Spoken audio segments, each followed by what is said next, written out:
of the United States of America, and to the republic for which it stands, one nation, under God, indivisible, with liberty and justice for all.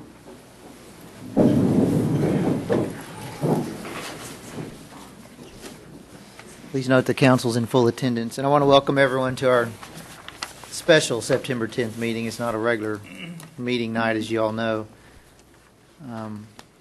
We'll go into items from council first. Council, you guys have anything in particular? Okay, seeing none, I have one quick item. Just wanted to, if possible, Ms. City Manager, on the October 16th agenda. 6th. Okay, excuse me. Add an item, I guess under items from council. I want to talk about the sign ordinance, specifically the moving signs on the cars. So I was visiting with Jared about it. Just a Q&A, that's all. So be prepared to have that ordinance. And my favorite ordinance, it never ends.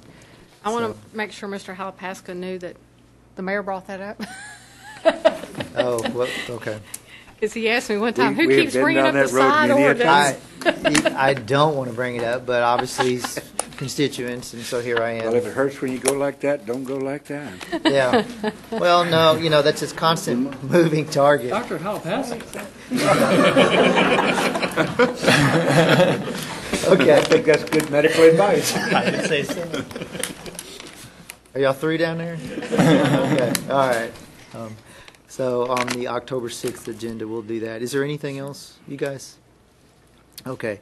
We'll close items from council and go into citizens' communication. This would be the time for anyone to come forward and talk about anything at all. Please come to the podium. We'll also have public hearings. I think Mr. Stover's getting up. Okay, you can do that now. It'll be fine. Just name and address for the record.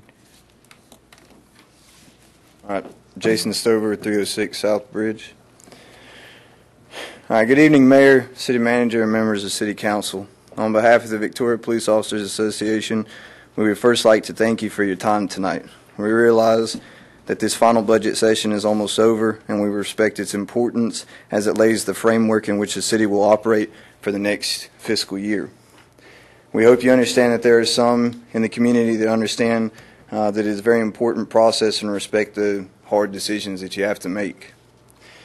On August 23rd, the Victoria Police Officers Association requested information it felt necessary to properly prepare for this address. Having received the bulk of the information yesterday, proper analysis could not be conducted prior to this. With or without that information, I hope I can express to you our concerns and hopes for not only your final decisions for the current budget cycle, but also looking into the near future. It is our hope to express our concerns through the City Council over the coming year in preparation for the next budget year. We would like to first address what we believe has been the largest issue concerning officers serving the City of Victoria. First is the fact that the Victoria Police Department is running critically low on experienced personnel. We have expressed this previously, and we stand by the fact that today the loss of even a few experienced officers will put the police department and the citizens it serves in a critical situation. The VPOA is aware that agencies within our region are recruiting again. Cy-Fair ISD has contacted our experienced employees once again. With a pay range of $46,000 to $64,000 annually, as well as a lower cost of living, we may be in for another devastating loss of personnel, as this agency accepts lateral transfers and most officers would be making in the higher of that pay range. Baytown has also reached out to our employees and has a starting salary of $53,000, and they again accept lateral transfers. Our experienced officers would look to make more than the starting salary and be closer to the $62,000 a year annual range.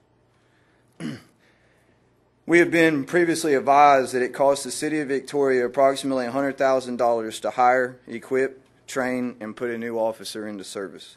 This means that when we lost 27 officers, the price tag on the city was approximately $2.7 million. Less than half that amount could have prevented most of these officers from leaving and kept the valued experience we so desperately need within the City of Victoria. With another possible loss in personnel, the Victoria Police Officers Association believes that immediate Early intervention will not only ensure better trained and equipped officers to respond to emergencies and deter crime, but also save the taxpayers from increased tax rates while ensuring that funds collected are spent in a manner that serves their expectations. Second, we recently received the expected pay scale adjustment for supervisors. The loss of experienced supervisors would only further serve to exacerbate an already dangerous situation. As equally important as officers to respond to calls are supervisors in which to manage these officers and operate as a liaison between the officers and the community they serve. They shoulder not only the responsibility of mentorship, ensuring that officers they lead are trained to handle any situation they encounter, but also the responsibility of dealing with every citizen complaint. We expect that supervisors be the highly experienced and knowledgeable. After looking over this proposed budget for the next fiscal year, the VPOA has grave concerns for the precedent that it sets. All supervisors of their respective ranks are being brought into close proximity of pay to each other. Much like their subordinates, the only thing this expresses to them is that their tenure is not of value.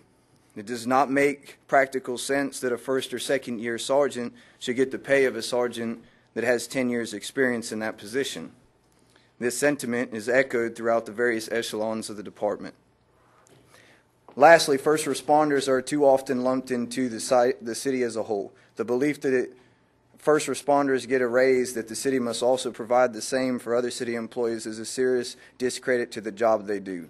There is no other profession or job within the city that has the same level of expectation from not only the employees but from the citizens. National sentiment toward law enforcement has changed. The justification for such is not a concern in this forum. What is a concern is that the law enforcement profession will see an anticipated downturn in qualified applicants as a result. The expected downturn in applicants will affect not only the city of Victoria, but law enforcement across the nation, the solution of which will go to the department that offers a better pay and couples it with a better cost of living. These agencies and cities will endure that hardship. I won't go much past that. I just want to thank That's okay. y'all. Go ahead. I'll just finish it out real quick. I just got a paragraph. The City Council has done more, I realize, to fix the problems facing the department than many of its predecessors. The City Council has made a conscious effort to bring the citizens a level of emergency service that it deserves in the face of some unpredictable and uncontrollable odds. It should be no secret what you've done for them.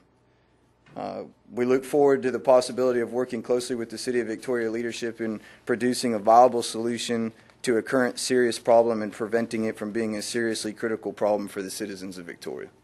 All right, thank you. Thank you, Officer Stover. Citizens communication still open if anyone else would like to come forward, talk about anything at all. Seeing none, we'll close citizens communication and move into ordinances. C1. C1 is an ordinance setting the tax rate at the total tax rate of $0.5711 per $100 of property valuation and levying a tax upon all property subject to taxation within the City of Victoria, Texas for the 2015 tax year for the use and support of municipal government of the City of Victoria, providing for the assessment and collection of taxes, apportioning said levy amount, the various funds and items for which revenue must be raised, including providing a sinking fund for the retirement of bonded debt of the city, providing for penalties and interest for delinquent taxes as prescribed by the Texas Tax Code, repealing all conflicting ordinances, providing for savings, and declaring an effective date. Let's open the public hearing on C1 first. If anyone would like to come forward and speak with regard to the setting of the tax rate, now's the time. Seeing no one, we'll close the public hearing and I'll entertain a motion. Mayor, I'll remind council that there is statutory language to use in making a motion to approve this tax rate. The language is at the top of the second page of the CM1. Mayor, I move that the property tax rate be increased by the adoption of a tax rate of .5711 on each $100 property valuation, which is effectively a 1.04% increase in the tax rate. Second. Okay, we have a motion and a second. Questions, discussion? I see our finance director's there. He almost looks like he wants a question. Actually, I have a comment. You have a comment? Go ahead then, I suppose. I just want to remind council that Tuesday, we plan to go to market and sell bonds. I'll make sure we're still comfortable. We still go with a $2.5 million CO. I always make sure. I just put that on my checklist. Okay, y'all said yes, so I'm going to the market Tuesday morning.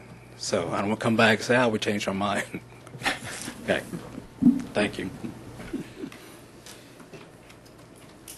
Any discussion? This is the second reading, and then the next one is next Tuesday, the final reading. Going once? Okay, no discussion. I'll call for the question. All those in favor say aye. Aye. Those opposed? Okay, that item passes. That concludes our agenda. Nothing else? Okay, meeting adjourned. Thank you.